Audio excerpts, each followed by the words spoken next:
Thank you. Hello, everybody. Welcome back to another Indigenous Perspectives session. Today, I'm Nadine Grainig, Guatsi, Suchietza. I'm a member of the Pueblo of Laguna in New Mexico and a member of the Sun Clan. And so welcome back. Like as I said, tonight's topic is Indigenizing Social Studies Curricula. And I'm really pleased to have some experts on that today. Dr. Sarah Scheer, she's the Assistant Professor of Social Studies and Multicultural Education at the University of Washington. Is that pronounced Bothell? Yes. Bothell. All right, I got it right. So welcome, Dr. Scheer. And my colleague and sister, Sun Clan sister, and tribal sister, Terry Frazier. So she's from the Laguna Pueblo as well and has some Hopi and Ojibwe in her as well. So welcome, Terry. Glad to have both of you here. So I was kidding with them a little before we got on live about, I could just spend the whole hour reading their bios or CVs because they both accomplished very much, but I'm not going to do that in the interest of time, of course, but I will tell you something about them. So Dr. Scheer examines racism and settler colonialism in K-12 social studies curriculum, teacher education, popular media, and qualitative research methodologies. As a member of the Turtle Island Social Studies Collective, Dr. Scheer is committed to collective action to combat oppression in education and academia. She and colleagues are published in Theory and Research in Social Education, Journal of Social Studies Research, Knowledge Cultures, Social Studies and the Young Learner, and Qualitative Inquiry. In addition, Dr. Scheer co-edited Reimagining Elementary Social Studies, a controversial issues reader, Information Age Press, 2018. Also, Marking the Invisible, Articulating Whiteness in Social Studies Education, from Information Age Press, and Insurgent Social Studies, Scholar Educators Disrupting Erasure and Marginality. In addition, Dr. Scheer has been a featured speaker at the Smithsonian's National Museum of the American Indian in Washington, D.C. So again, thank you for being here, Dr. Scheer. Thank you. So, and our other panelist, as I mentioned, is Terry Frazier. She's the director of the Gallup Cultural Center in New Mexico and a cultural consultant for Sun Clan Consulting, which is my company. So Terry is of the, as I mentioned earlier, the Laguna and Hopi Pueblos and the Ojibwe tribe. She holds a master's degree in educational leadership from Western New Mexico University at Gallup. Her undergraduate work includes a bachelor's degree in history and physical education with minors in geography and music. Ms. Frazier completed a history fellowship in Native American Studies at American University in Washington, D.C. in the American Encounters program. She is the Southwest Liaison for Georgia in Social Studies and Culture and the Cultural Consultant for the U.S. Department of Education, also in Washington, D.C., of course. Ms. Frazier began her career as an educator and administrator at Gallup Middle School and retired at the district level at Gallup McKinley County Schools in 2021. A woman of many pursuits, Ms. Frazier is an artist and author, contributing to publications for the National Geographic Society, among others. She is also a recipient of multiple awards and honors. So welcome, Terry. Yeah, and now we have to go because I took up all that time reading Right. about you guys. No. That's that. Just kidding. So, yeah, so if either of you would like to say anything additional, say hello, give a little greeting to our audience, that would be great. Dr. Scheer. Oh, thank you. I just want to say hello to everyone and bid you well, and I hope everyone's warm and safe. And I'm sitting in humility and humbleness and gratitude and always continued learning. And I'm calling in from the homelands of the Tulalip Nation and the coastal Salish nations of the Pacific Northwest. Great. So glad you're here. Terry? Watsi hopa, Dushinameti Waituwitsa, Yakahana. And that's a greeting from Laguna Pueblo. I'm sitting here in the Southwest in Gallup, New Mexico, the Indigenous capital of the world, and so proud to be with all of you here this evening in this winter time of renewal and blessings coming forward. It's an honor to be able to share time with you this evening. So hello. Thank you so much, both of you. So as I usually do when we have these discussions, is I like to give a little bit of background information to kind of set up the discussion. So we're talking about indigenizing social studies curricula, and that is mainly K-12 that we're talking about. So the history of Indigenous people taught in schools in this country has been relegated to perhaps a few words, a few pages in a history book, maybe in 4th grade, during the week of Thanksgiving. And what is taught at that time, if anything, is inaccurate and comes from a non-native perspective. So the things that people learn in school about us just aren't true or aren't real. And so I wanted to share an opinion piece, some not the whole thing, but some quotations from an opinion piece that was written in April 2021 for the Bangor Daily News in Bangor, Maine, and it was called "The Invisibility of Indigenous People is Harmful to All Americans." And that was by Molly and Dana. She's the Penobscot Nation tribal ambassador. And in that opinion piece, she quoted US Senator, or former US Senator, and now CNN commentator Rick Santorum. Quote, "We birthed a nation from nothing. I mean, yes, we have Native Americans, but candidly, there isn't much Native American culture in American culture," unquote. Think about that for a moment. Dana goes on to say that, quote, "CNN has participated in erasure behavior as a network and needs to stop being silent about Indigenous peoples of this country. During the 2020 election, they developed a graphic showing voting results.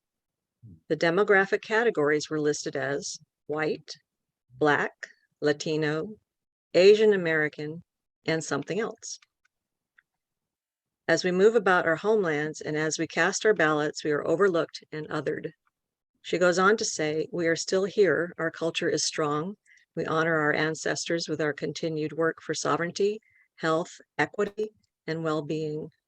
We are not nothing." And that gives me chills when I read that, because unfortunately, we are treated like we are nothing sometimes. And, you know, we talked about this a little bit before we started. It's ignorance primarily. Like I said, if you learn anything, it's inaccurate. It's very short. It's about the Pilgrims and the Indians, and it's not accurate. So we're going to delve into that. That's just a preface for what we're going to talk about. And we're going to start our questions now. So I'd like to give you both a chance to answer this first question, and we'll start with Dr. Scheer. So what is your response to Rick Santorum's statement about not having much, quote, Native American culture in American culture, unquote? I get so angry because he is criminally negligent in that statement, because he comes from a place with a very large megaphone when he was a senator, and then became a spokesperson on CNN and in other places, and it's a perpetuation of the great lie that this country that we call the United States was born on these ideas of freedom or democracy, or that when the Europeans came, that there weren't already beautiful nations operating since time immemorial. And so his comments perpetuate the settler colonial theft of not only land, but identity. And Philip Deloria, Vine Deloria Jr.'s son, whose work I love and admire, he's written about the desiring that settlers have for indigeneity, the want to be indigenous to the point of stealing indigeneity in so many ways: names, cultural dress, language, and land. Just this, and Santorum perpetuates that with his comments, and it's so dangerous because it feeds that settler desire to live in a fairy tale that has never been truly existing, to the detriment of everyone, and also to the detriment of true honoring the first peoples of these lands who loved and tended these waters forever still. And he Thank should, you. he's, oh, it makes me so upset. I'm sorry, I didn't mean to upset you, but I Oh totally no, understand no, where it's it's coming from. but we need to be, Yes, you yes. know, especially as a non-Indigenous person, we need to be upset with him for that. And that's why I started with you as a non-Indigenous person. If this can get you excited and frustrated and angered or whatever, have this visceral reaction from you, then I think other non-native people can appreciate that and see that. Unfortunately, sometimes that's what it takes, is for a non-native person to speak up and motivate others to action. So Terry, what do you think? What's your reaction to this as an Indigenous woman? Yeah, with deep thought, I think that I agree totally with everything that Sarah has said, because it is that perpetuation of more and more and more and more and more, and we've always been on the less and less and less and less side, and I think that trying to address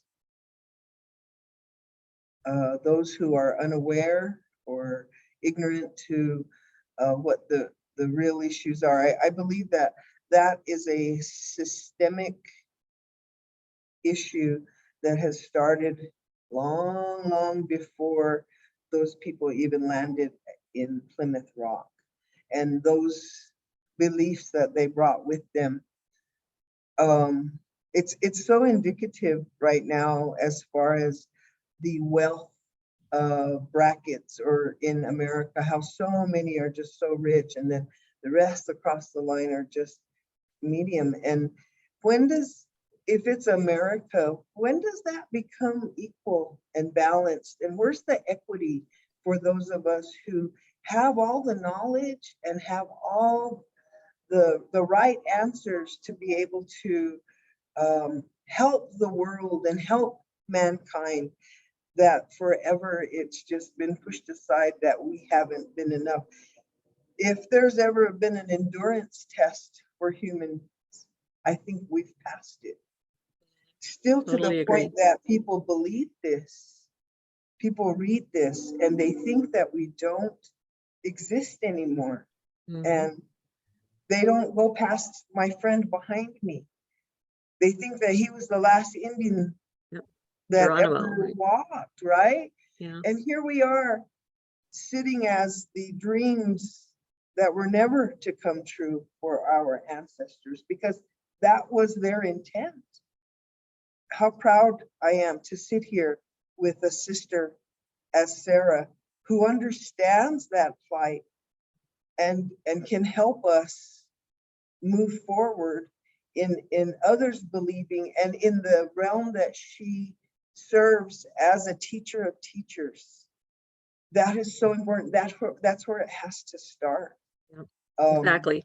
I In know the that education system, families, they're responsible for keeping it up. But look how many generations didn't get the true American story, the true American history.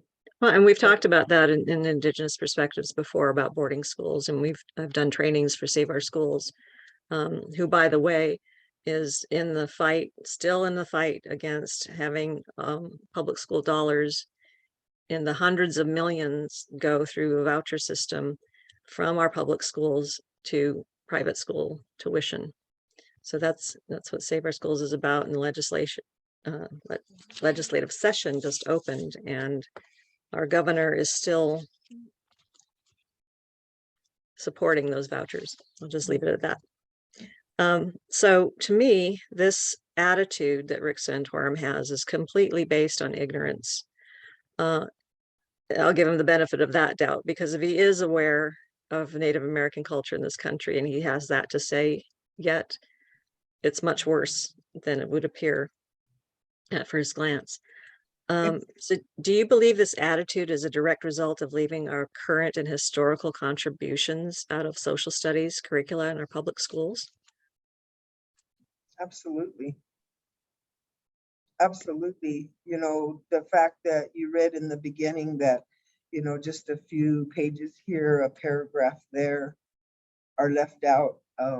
It's critical that someone like myself or my grandchildren see themselves in the history, because if you don't see yourself, then you just kind of believe everything else that comes with it, because that's the education system of America and we all are exposed to it. So I think that it's indicative of the lack of inclusiveness that all of this has occurred in our current publications. And having been a writer on the Indian Pueblo Cultural Center 100-year curriculum, we really looked at what impacted our state and what impacted our people, so that the children can understand why they're where they're at right now, and learn that in social studies.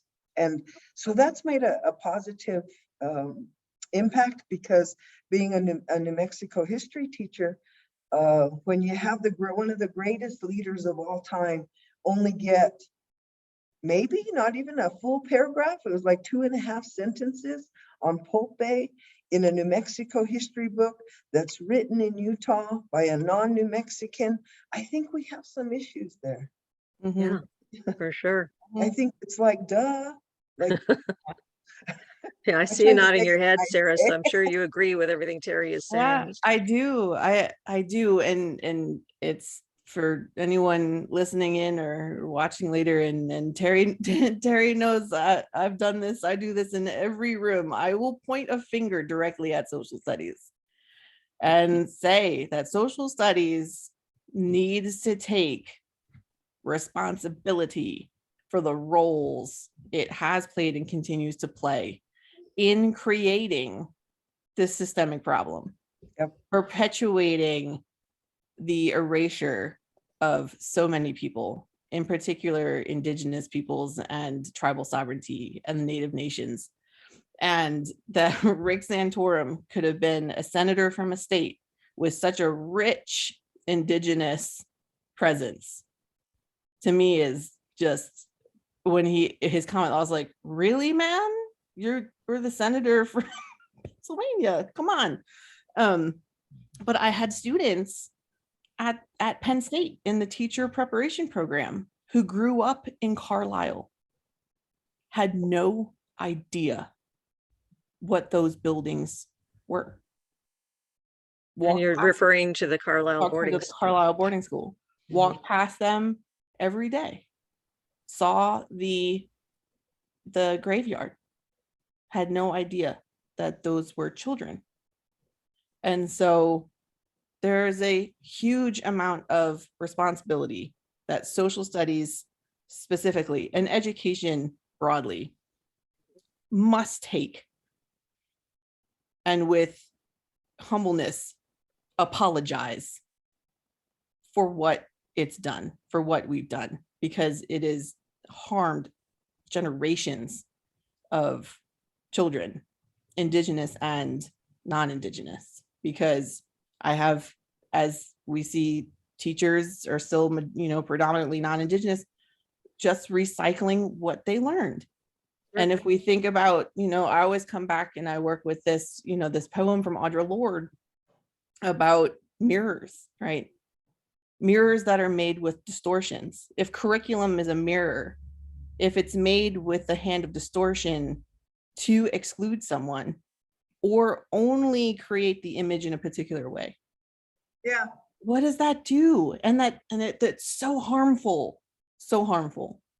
From this perspective, you can really see the intentionalism of what was set out to do. And I think it's a difference in mindsets where we had no idea what that was. And because we function differently, we were treated less than. And as I get older and I'm a grandmother now, it's a different story I share with my grandkids than what I learned in school, because that's not reality. This is reality, and this is what your role is as a member of our tribal nation. And this is what's important. Not to say that school isn't important by God, but the history that's there, what do we do with that? You know, and at the same time, having been in groups trying to, like New Mexico just attempted the big social studies change, and that still hasn't happened yet, because they embraced the communities in which we need to do, right? And we embraced all communities. And then when it went out for bid or whatever they do at a state level, no one from New Mexico, no institution from New Mexico stepped up to do that. So then it fell back out of our state again. And that's where they're at right now. There seems to be a clash, you know, and it's frustrating. It's frustrating because our kids are growing up just like how you used the example. It's kind of like growing up in Gallup, New Mexico, and not knowing about the intertribal ceremonial. What are we doing to this generation? What have we done to the last two generations? So it's perpetual. Yeah. And Exactly. you know, and for those who, you know, who don't know, and I always get Terry laughing loudly on this, and when I tell people who I'm related to, right? Because, you know, as on my mother's side, I'm related to the architects of this system. I'm related to George Washington. I'm related to Meriwether Lewis. I mean, I live in a state named after the man, you know. And so to do this work, to me, it's my responsibility to have a hard look in the mirror of what my ancestors did, the structure that they sought to build, and that I benefit from in many ways, but I'm responsible for. I did not make it. I'd be really old, right? I mean, that's a whole other podcast. But I am responsible for it, and I take that responsibility seriously. To change, I can't change what my family did, my ancestors did, but I can change what comes next. And the role that's a very unique, I believe, response to what people in the past did. I think, unfortunately, so many non-native people, Caucasian people, are afraid of feeling that guilt, that responsibility. I heard something on, have to feel it, and then was it NPR? I think it was. Yeah, there was a book written by an African-American man called what was it called? New Life? Shoot, I can't remember, but it was mostly autobiographical. And it was a woman in Texas fought to not have that. He was supposed to come and present the book to school. And one woman fought to have it removed because she called it critical race theory. All he was doing was telling his own story and his own experiences. And so she was interviewed as well. And her concern was that the book would make white children feel bad. And she felt bad. Yes, exactly. Like, and the white children, eventually the school board got it back in. And they banned the book initially, but the school board voted to bring it back in and bring him to tell us, you know, to do this, what he was supposed to be doing in the first place, and just sharing his story. And all the kids wanted to know was, is there going to be a movie made out of it? Is there, you know, they didn't feel any guilt. No, they don't. The greatest conversation I have ever seen was a conversation on a carpet, kindergarten students talking about Columbus. The adults were nervous. We were uncomfortable. The kindergartners were like, well, hold on a second. So what you're saying is he got on these boats, got lost, didn't ask for directions, and then like took stuff where there were people already living that just doesn't seem right. And we were just talking about fairness and not taking something that's not yours yesterday. Boom. I was like, lesson done. Let's go to recess. You know, they didn't feel bad because they were talking about it, that, you know, you become a settler. You become ingrained with these, like, oh, I feel bad. The kindergartners were like, doesn't seem like he was all that nice of a dude. So like, why do They we have saw him for what it was. Yeah, they saw it for they what it didn't take it was. on to themselves. They did not. Okay, I looked this I up think real from quick like because an Indigenous perspective, we've been kind of part of a critical erase theory for a long time. yeah, it's called New Kid, and New it's kid. yeah. So I'm gonna help this guy sell some more books. Let's see. 'Cause from what I heard, it sounded like a really good book. Jerry Craft is his name, so it's called New Kid.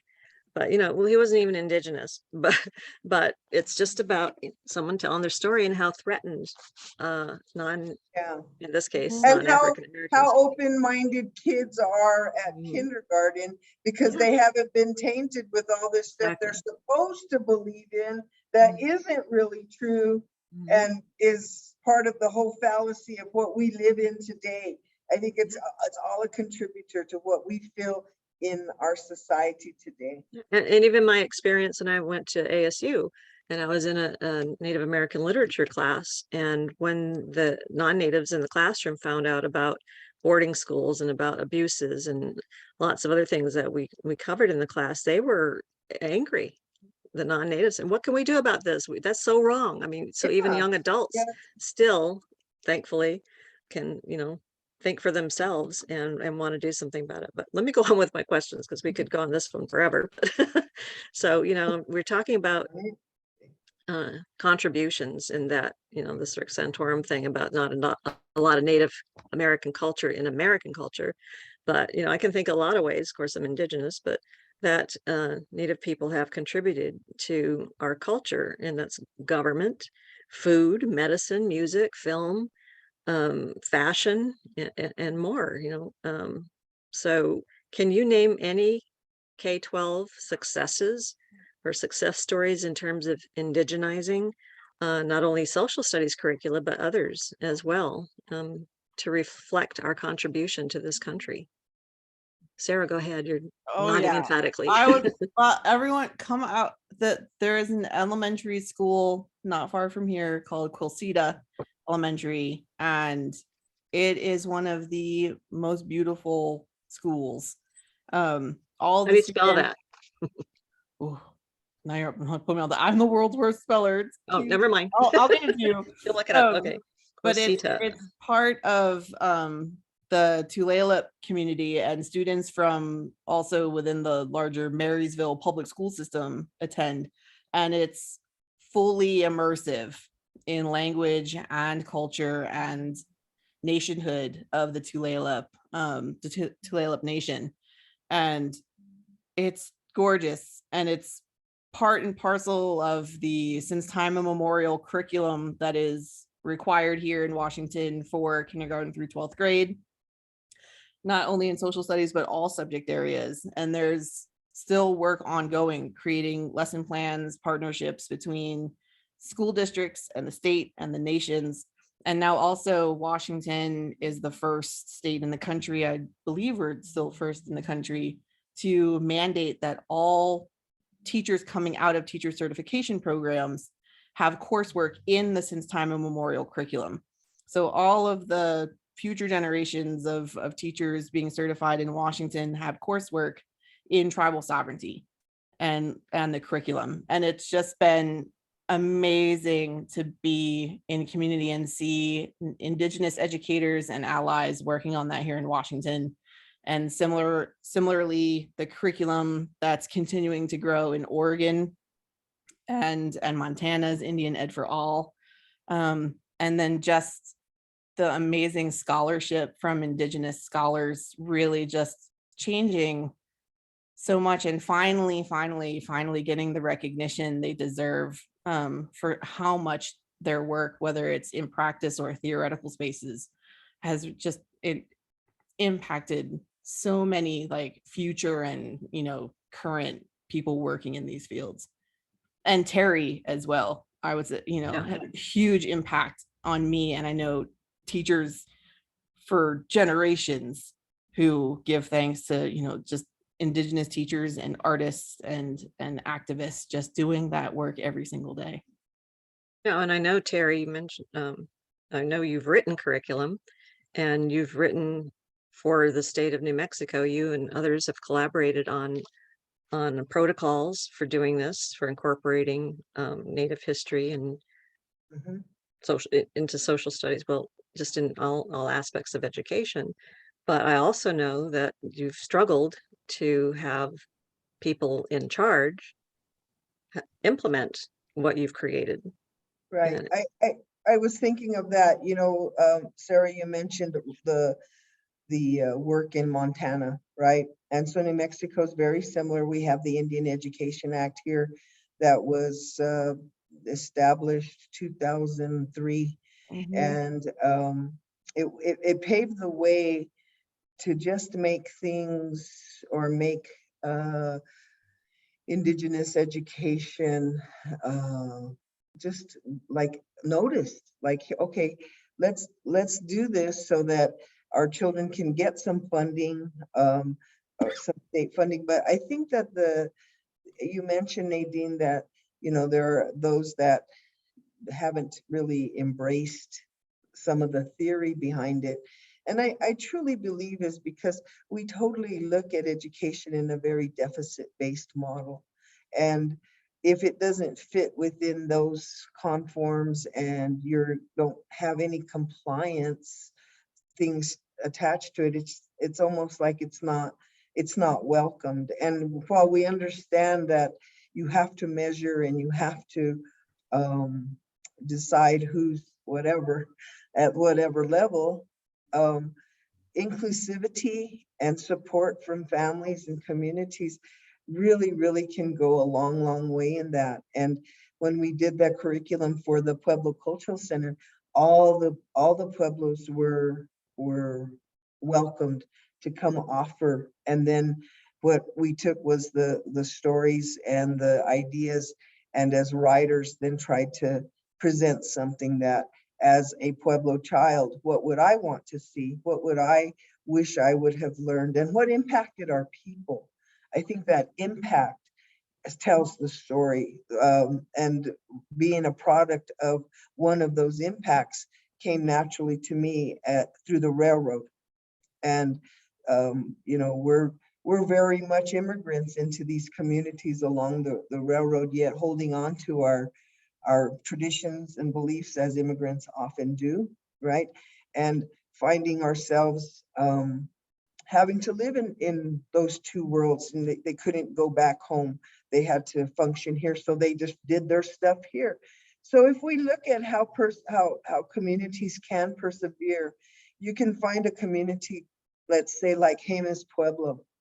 Jemez Pueblo has developed their own language programs for K-12 all the way. And it interacts with the public school, it interacts with the tribal school. It's a unique way, but they're doing it themselves.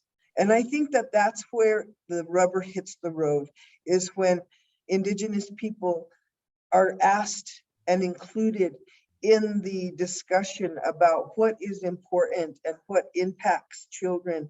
Then I believe that those impacts, that the railroad didn't just impact Native Americans, it impacted Fred Harvey and all his business. It impacted arts and crafts. There's so many different layers to that people don't understand, that we've kind of been here. We've kind of got some answers only because we've learned the hard way.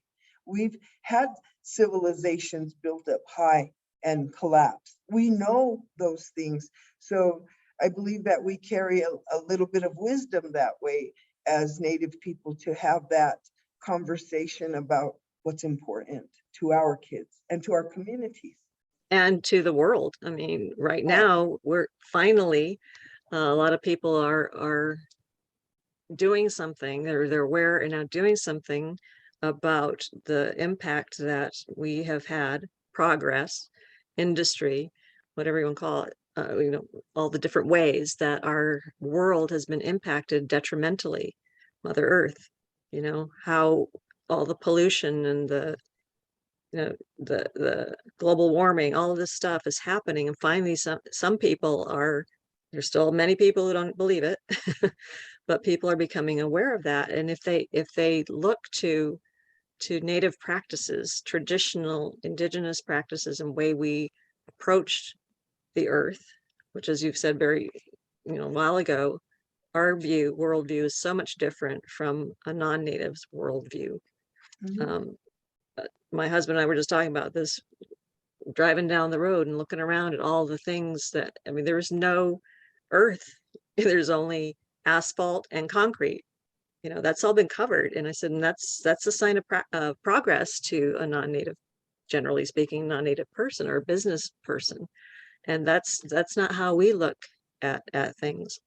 So yeah. Well, one of the things that I have huge issue with is water. Water, I know. And how I was raised all my life that you conserve water, you treat it with the utmost respect, and then, oh, well, we're just passed another ordinance where we're going to have another car wash. And it's like, do you not get it? Are you not paying attention? Please pay attention, because the earth is talking and you're not listening, and it's time to listen. And it's time to pray. Yeah. So yes, exactly. And indigenous, and what I'm talking about, the contributions can be taught in science ways. Yeah, go ahead, Sarah. And children's literature. Just huge shout outs. We're thinking about water to the children's book, the picture books about water walkers and water protectors.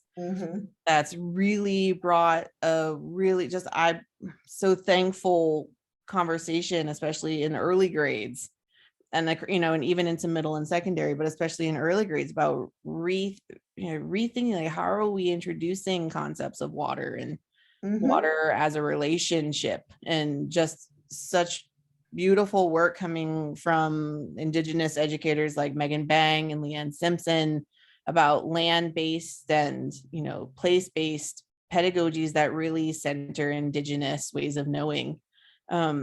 Has just helped so much, and I hope it continues to continue to ripple out to other and become really just the ground from which we completely change how we engage with those conversations in school. And of course, I wouldn't believe that water should be identified as something living and give it a name, and people might respect it better, or give it some sort of status, because it's just not respected. But we'll go on, Nadine. I'm sorry. That's okay. There's always so much that we could talk about in these short hours. But yeah, we want to kind of bring it back to curriculum or social studies and indigenizing that. So I think you've kind of already stated a bit why you might think that Molly and Dana said that invisibility of Indigenous people is harmful to all Americans. So did you want to expand on that, or do you think we've got that covered with what we've just been talking about? Well, I think it's relative, totally relative. Like, what we do to the earth, we do to ourselves. And when we learn more, that just really infuses an Indigenous perspective when you look at it that way. So yeah, I don't know, Sarah. Yeah, it makes me think about a passage from my dear friend and collaborator Leilani Sibzalian's book, Indigenous Children's Survivance in Public Schools, because she talks about how learning about tribal sovereignty and indigenizing curriculum and bringing more space for Indigenous voice in our classrooms is not just so important for Indigenous students, but for all students, because they're future lawyers, taxpayers, bankers, neighbors to nations that are going to be part of decision making and in community, and even then extending that to Gisa Tunamuk, who talks in Dawnland documentary, that non-native peoples need to become neighbors with legitimacy. So we need to learn and we need to do better. And so it's harmful to all of us when we continue to perpetuate silences and lies. So many people are not aware. I mean, how do we make people aware of that this is affecting them? Decisions like this are affecting them. I know there's a difficulty. I know there was in Arizona, they opened up our social studies standards again for review, to change the standards to incorporate Native American history. It went back to, I believe, 2006. The law stated that American Indian history needed to be taught along with all history in social studies curriculum, but it wasn't happening. And so when I became the director of Indian education, I asked teachers, why are you not teaching this? And of course, the response was, we don't know it. We don't know what to teach. And what we do know, we don't know if it's accurate or not. And we don't want to teach the wrong thing. And there's a lot to that, because there are certain things that can't be taught, period, to non-Native people or people outside a tribe. And then there are things that can only be taught at certain times of the year and not others. There are taboos. I mean, there's a lot to be said to that. So how do you think we can, I mean, there are some general things I know that we can teach. I mean, I do it through SunClan and through Save Our Schools. But what do you think the answer is to that? I would think, and Nadine, you know that we've talked about the triangle. Mm-hmm. And the triangle is at the bottom is the education for all, like a solid across the board, Indigenous, whatever. Then you go to the next level, which might include specific culture, specific language, things like that. And then you go to the top tier that is specific Indigenous that you just don't touch. That's the tier, because as Native kids, that's kind of where we're at. You know, we're infused in general education and we're doing all this kind of stuff, and we might have an opportunity to go learn our language, but the only way we're really going to learn our stuff is to be in the practice of it in our communities, and to honor that. I think at the community level, there are movements or a movement towards less participation. So we've gone from less participation to really good participation, kind of tapering off again. And I think that we need to embrace and teach and have people understand themselves a little bit more, even as Natives, to help perpetuate the goodness that we have in our history. Sarah? I'm going to talk directly to all universities out there. We need to hire more Native faculty. We need to have more pathways and partnerships, like true, I mean, and have some hard reconciliation conversations between universities and Native communities to begin to change the relationship to being one that is positive, and have pathways for Native peoples to become classroom teachers, and simultaneously also train non-Native teachers like we're working to do here. And, beginning, we literally just started it. So only starting to now see, the implementation of the coursework now translating into, full-time teaching, of that parallel lane of really having those learning and unlearning and relearning moments with non-Native teachers, but also just understanding and that relationships are at the core of this, and those take time. And especially for those of us who are non-Native, it requires us to be quiet and listen and have some deep reflection. And I was working with some classroom teachers not too long ago, and we had this conversation, and they understood ultimately towards the end, we don't have the right to every story. We don't have the right to teach every piece of material. And that's why the relationship is so important. And if in this particular context, the teacher was told no to a particular story, then then you say, okay, you don't have a right to that because you are a teacher, because you are not Native. That's something we have to change in ourselves, that somehow we have the right to whatever we want when we don't. And so getting out of the way and being a true partner and showing up, and following Native communities' leads to change our education system from preschool all the way through university and into the classrooms and into the legislative agendas. I think it's just so important. It's going to take it's going to take a while. And we see some states moving forward, some states are struggling with it, some states are still like head in the sand. But I think, just as a university professor and someone who works with K-12 teachers, universities have a lot to bear on this, and we need to change our hiring practices and our relationships, and really bring to bear what we can do to open those pathways up. I know. And if I and might thank you. add, that connection between higher ed and public ed, right? Yes, Quite a disconnect, totally. they don't even speak to each other in some cases. And so I believe that legislatively that could help things as well.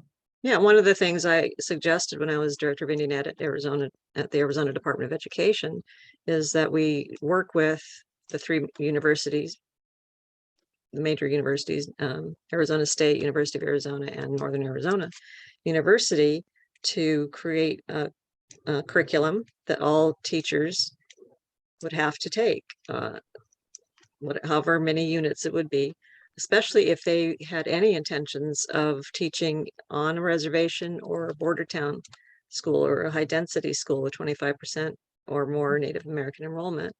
And like Utah does, have it be part of their certification. In other words, if they didn't take it, they don't get certified in that state to teach. And that's what we have here. They have to have it. Yeah, but that didn't go anywhere. I'm afraid Arizona's a bit backward. I mean, they don't even fund the Office of Indian Education here. So yeah, and when I mentioned before about trying to upgrade the social studies standards in Arizona, I know they gave opportunity for input from Native people, but unfortunately we've been marginalized so much and othered so much that I think people just feel like, well, what's the use? I mean, a lot of people have tried and gotten nowhere. And I think a lot of people, well, I don't, they're just beaten down, I think. And that makes it very challenging, of course, to try to get that community. And you have to work at the grassroots level and community by community and district by district, which is what what we're doing. So with 574 federally recognized tribes in the United States, I think we talked about a little bit, what are the practical implications for developing curricula that are representative of all Native Americans, and is it possible? And where do you start when there's that many? Yeah, you start with, I believe, what is culture? Okay. To what defining that, and then maybe, I don't know, like that's huge. It's tough enough in the state of New Mexico to try to bring people together to be on the same page. However, I really felt from the Native group in the New Mexico revamping of the social studies standards that the Natives were very, very articulate, and they were very intent on what they felt really should go in there. But as a nation as a whole, why don't we just, I don't know, Sarah, you might agree with me, but why don't we just start with the truth? Yeah, no, I agree with everything that you said. And I even would say if we can even just get students of any grade to know how many nations there are, would be a pretty spectacular Right. pretty spectacular start to recognize that Native communities are nations, right? And breaking down and really leaning into that complexity. And I think that's where social studies and education has done so poorly, is trying to make everything easy and simple when complexity is beautiful And we have to understand that complexity is part of changing the future, right? Understanding where these levels of quote unquote recognition come from, federal, state, Yeah. nations that are still fighting for their recognition, blood quantum, where did that come from? Right. All of these things that play a part in the truth telling of Mhm. how the United States became a country. And my students are always completely shook when they read from Native legal scholars in our class at the fact the United States would not be a country had the Native nations not recognized at the end of the American Revolution, quote unquote, this little band of people, because no one was recognizing these folks who had just kind of, with the help of France and a bunch of other people, kicked the British out. If it weren't for the Native nations signing treaties, we wouldn't be a country, not the other way around. Well, also the fact that our U.S. government is modeled against on the Iroquois Confederacy. Exactly. There's There's that duh again. and that, and even just going to like the beginning, with Rick Santorum's ridiculous comment, that indigeneity is multiple, that the cultures, the languages, it's not a monolith, that we teach at Thanksgiving, which is always taught really badly. Yep. Like to stop doing it. Yeah. And so I think just going to Terry's point, to start tell the truth. Right. Tell the truth. Let's just It'll set us start free. there. Start there. Washington told lies. Okay, I'm related to them. I mean, even in my day as a social studies teacher, being what's his name, Lowen? Yeah, James Lowen, right? Exposed to lies my teacher told me. Just one publication like that will help a teacher realize a lot of stuff, right? Mm-hmm. And hopefully have a passion enough. And I'm not trying to sell his books or anything, but it is an eye-opener for social studies people, even today. And then another look at is, how does America prepare teachers not in the situation that Sarah's in, right? Because we have a lot of different entities feeding us teachers that I don't know. Yeah, what are they being taught? Right? Yeah, and that's 6 where weeks don't make you a teacher. I'm just telling you. That's where our organizations come in, and everyone who knows me knows this, and they're so used to it. I always hold National Council to the Social Studies like their feet to it, because I'm like, y'all got a microphone, let's start using it, because Washington's a great place and we have our struggles, but we're working on it. What about other states? Because those teachers are in there, so what are we going to do? Because we're a big country. And even just thinking about, man, it was something about Lowen. It'll come back to me because it just made me think. I was like, oh yeah, hold on, it'll come back to me. Shoot. Don't you hate it when that happens? Oh, Sarah and I were in a front row presentation of his, right, Sarah, in DC. Yeah. Well, and that's one reason, like I said, not to keep tooting our horn with Sun Clan, but we have great consultants. There are K-12 educators who want to know about our history and how to teach it or how to connect to their Native students. We have programs for that, and they're they're more in depth than most people are going to get. We work with you directly. We help you to understand it's about relationships. It's about like you were talking about, Sarah, those partnerships, collaboration, relationships. It's not a top-down kind of thing. Mm-hmm. It's working together. And so we work with the community, we work with educators, we work with students, we work with counselors, we work with Indian Education Committee members, business leaders when we can. So it's about all of that. It's very complex, but like you said, what's the word? Complexity, can be a beautiful thing. I mean, we'd be awfully dull if human beings were not as complex as we are. That gives us our problems, but it also gives us a lot of, beauty in this world. Yeah. If we can just work together to, to save the world and work with Oh, each other. I It remember came back to you. See, I just it kept came back talking to me till it because came to you. when sometimes not here in Washington, but when students have asked me in the past, do are Native Americans still alive? I've literally gotten that question Mhm. from college students.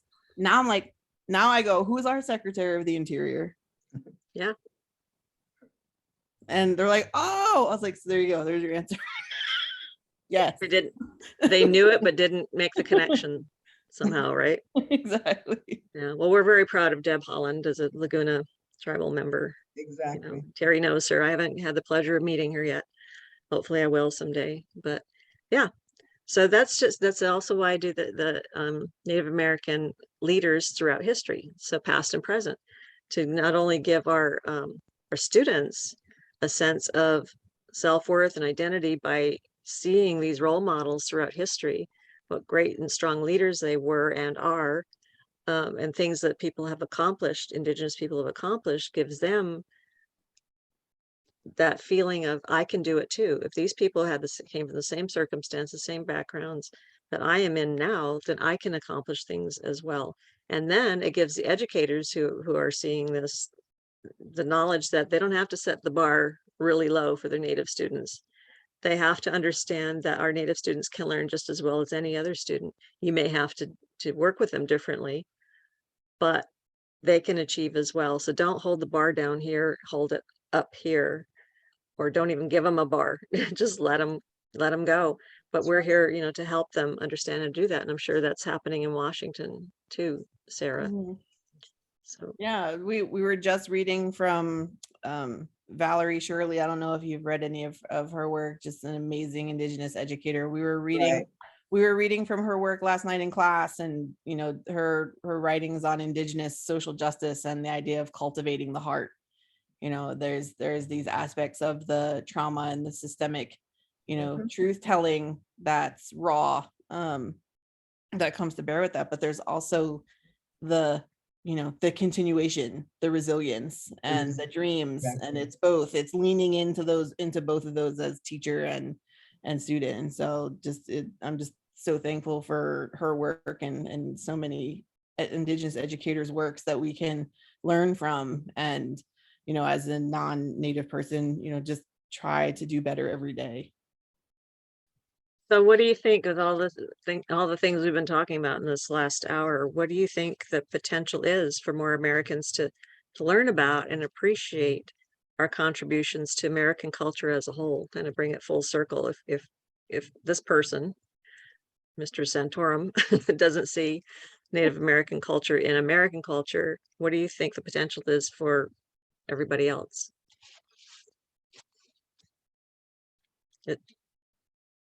Are we fighting a losing battle, or are we making headway? I think we have to find a way to have people understand that what they've done is destructive to themselves, and that destructiveness, it will take us nowhere. On the other hand, if we can embrace culture and the way things that have been done for a long time that has helped us sustain ourselves to this day, that resilience that Sarah speaks of, that's ingrained in us. That you have to live that to feel it. I believe the resilience, and it's our resilience that could really help them help themselves and help us help themselves, because we're not perfect either, right? And so We're still there's just human. a better awareness of what it is. And I think that sometimes natives we're never going to really hear them a lot toot their horn. We've never been allowed to do that, right? Mhm. It's not our way. I remember my grandmother saying to me so many times, but that, Grandma, how come I can't do it? Well, that's not our way. And when she said that, you knew that you're not going to win that argument, because that's not our way. And our way is important. And it's important enough to hold on to. We've done it for centuries now. I mean, a long, long time. And if we believe in ourselves and that positive energy that comes from within all of us, I think that the world itself can be a better place.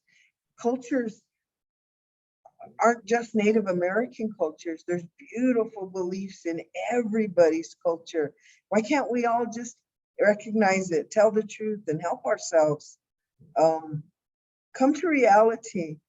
These are your children that you're leaving this earth to. They deserve it. They deserve a better earth than what we got as And children. with those words of wisdom and profundity, is that a word? I will close the session. I mean, an hour. You're finished. What's that? No, you know, it's been a pleasure. I just want to say, because this is something that's dear to all three people's hearts in this conversation. But those of you out there, think about our future. Think about 7 more generations down the line. What will you do for them, right? How will you perpetuate it? What did your great-grandparents do to help you? I'm telling you that I'm here where I'm at. I truly believe, because my first grade teacher, and I wasn't allowed to go to kindergarten. I didn't know enough English, okay? But when I got to first grade, my first grade teacher was a Native American. Mm. It makes a difference.